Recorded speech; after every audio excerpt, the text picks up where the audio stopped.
Tax day may have come and gone, but people are still talking about the impact of the new tax law, especially in some high-tax states. As you probably know, those payers are no longer able to deduct as much of their state and local taxes as they once were.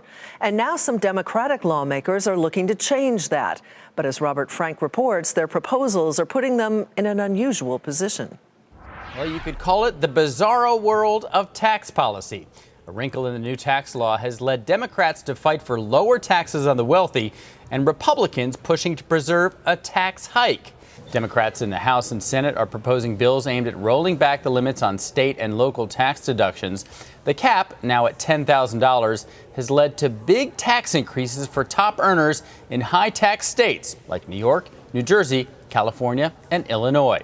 Representatives Lauren Underwood and Sean Casten of Illinois have a bill that would increase the SALT limits from $10,000 to $15,000 for single filers and $30,000 for joint filers. It would also index the cap to inflation. Now, Underwood says, quote, "My legislation would alleviate the burden for middle-class families in our community." But an analysis from the Tax Foundation found that middle earners would see zero benefits from the change, and the biggest gains would go to the top 5%. The reason? The top earners take the biggest deductions. A separate bill from Representative Bill Pascrell and Senator Bob Menendez, both of New Jersey, would eliminate the cap entirely, but it would raise the top federal tax rate back to 39.6% from the current 37%. The Tax Foundation saying the plan would reduce revenue by $532 billion over 10 years. And those in the top 10% would see the biggest gains. Now, some Democrats admit the bills would mainly help the wealthy.